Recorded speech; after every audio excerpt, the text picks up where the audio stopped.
Welcome to the final chapter. Now, before we continue, let's quickly reflect on your journey through the course. Hopefully, you chose to use a notepad throughout every single lesson, and if so, by now you should have a lot of pages packed full of notes. If not, I still recommend doing so, and in fact, regardless of what approach you took. Not only do I want you to take notes from every lesson in detail, I also request you do not watch this course once and then believe that is all. Do not be afraid to go over and actually do the course again several times, especially the psychological, blockchain, and market analysis sections. It is here where your repetition and willingness to learn will help you thrive in the market at a much faster pace than a laid-back learner. So guys, once you have finished this final chapter, please don't hesitate to go back even one more time for the sake of increasing your knowledge. So this final stage is essentially the missing piece of the puzzle to cryptocurrency investing. Now you've understood blockchains, you've been given the mindset guidelines to follow, you're analysing cryptos how they should be, you've probably even bought some now. Your final step is keeping them safe, whether that's over a weekly period or several years. Following the steps in this chapter will ensure you never suffer the dreaded loss of all your cryptos through a mistake, or even worse, an exchange being hacked. The method of security you will be discovering starting from this very lesson is a cryptocurrency specific security measure called cold storage. No, this does not mean storing your cryptos or computer inside a freezer, but essentially it is actually the same concept. We cold store items we want to preserve for a long time in freezers or temperature controlled rooms, and I'm hoping you want to keep your cryptos for a long time. Therefore, we have to put them in cold storage. You may remember in the second lesson we covered cryptography and the concepts of keys. What technically draws the line between you or somebody else owning the cryptos you purchased is the owner of the private keys for the wallet you store the cryptos in. It's more likely than not right now, if you do have cryptos, you've been storing them on an exchange of some sort. And for this example, we'll head back to Kraken to show you how further. Let's use my Ethereum addresses on the deposit page. Notice I have 3, all with valid addresses visible.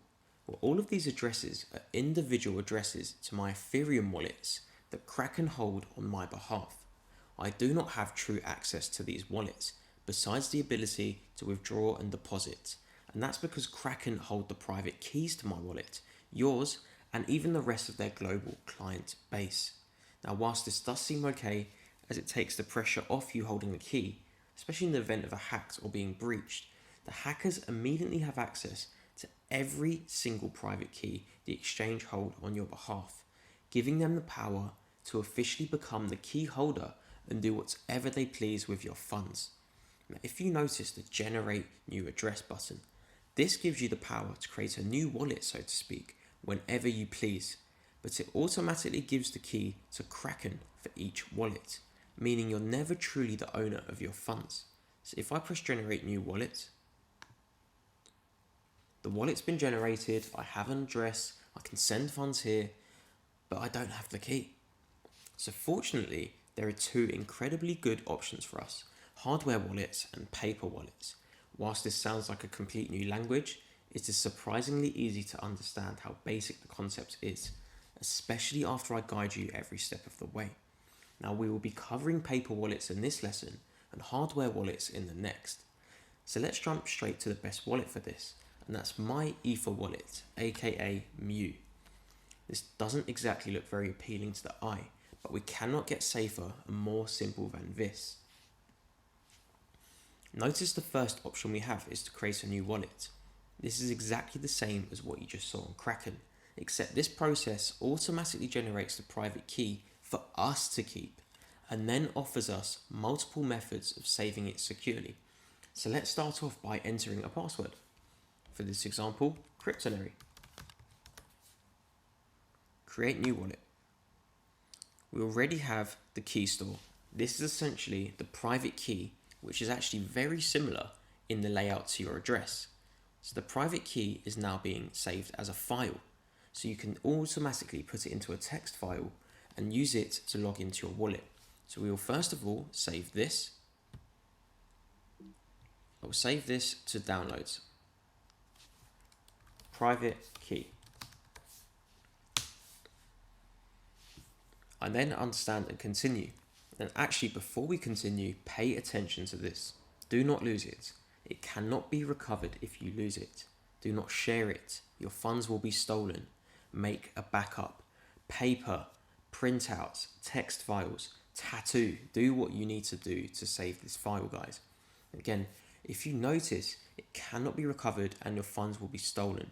So essentially what I was saying with Kraken is if someone jeopardizes the exchange, they can take your stuff and your funds will be stolen. So let's continue. You now have your private key written down. So what this means is I can write this down on a piece of paper. I can put it on a note in my phone. I do not recommend that, but as an example, yes. What you can also do is press this button here, which creates a printout, almost like a ticket. And all you can do is you can print this out, several copies, scatter them all over your bedroom, put them in hidden locations like safes. This way no one has access to it besides you. But this means if your computer corrupts, you have the printout here, maybe in a safe, you have a printout under your bed, you have it written down on a piece of paper somewhere, you know exactly where it is and you haven't lost your money. So you notice here your private key has been written down.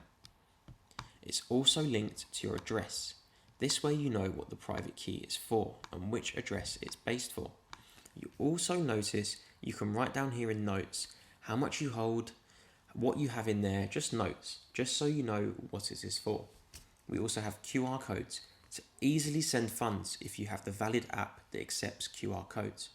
So imagine we also print this out. We now have a file saved. We're ready to access our address. Again, the same rules. Do not lose it, do not share it, and make a backup. So let's save our address. So now it asks how we would like to access our wallet. We have two options. We have the private key or we have the printout. For this example, I'll use the printout. It will simply ask me to paste this here. I'll copy this. Of course, if this was printed out, I'd have to write this out manually. I paste it in here. I unlock my wallet. As you can see, we've now got access to our wallet. As simple as that, guys. Now this does look a bit confusing and I will explain this further. So we are essentially now in our unlocked wallet. We technically have no token balances right now. So every single token that they accept in MyEther wallet can be shown here. And as you can see, the assortment is pretty wide. Almost every crypto can be accessed from in here. So all this is essentially doing is giving you an in-depth view of what you cannot get in Kraken and actually giving you control over this wallet. Meaning if your computer crashes, it burns, you lose all your data, it gets wiped, it gets stolen, you can log in on any other computer because you have the key to an online public address. The address is public, but access to it is physically impossible without a key. And that is why cryptography is so essential. So what we can do now is we can actually sign out, we can send a token. Okay, let's use this as an example. Imagine you want to send Ether from Kraken to your new wallet. We can now use the file method. Instead of using private key, let's try this method. Select a wallet file, go to downloads, go to private key, and then you select the wallet and you enter the password you signed up with. Now, of course, ours was Cryptonary. We now unlock the wallet. And just like that, we're back in the same wallet, just with a different method. So this way, if I lose my printouts at home, a fire happens, whatever happens, I have the file on my computer. Backups are essential, guys. So all you would do is send Ether tokens. I'd enter my address from Kraken. And if I had Ether on here, I could easily send this straight to Kraken. Send your entire balance. Of course, mine is 0. Now, gas limit is the price you pay, as explained here, to miners for including your TX in a block. So essentially, the more you pay, the higher the priority your transaction gets in the TX queue. Meaning if you increase the gas limit here, it's more likely to go through faster, but you will pay the cost in Ether. So all you would do, guys, is do that, choose what you can send a rough amount, for example, 500, generate a transaction, and then you would send it. And simple as that, you now have access to your own wallet and you're fully in control of your funds. If Kraken gets hacked, you would lose everything. My Ether wallet gets ambushed, it doesn't matter. The wallet has been generated into the ecosystem. The blockchain now technically owns and runs your wallet, but nobody can access it besides you. Now I'm going to move to an even more advanced method of security with something called a hardware wallet, and in particular the Nano Ledger S. I'll see you in the next lesson. Please write down every single bit of information you can, guys. See you in the next lesson.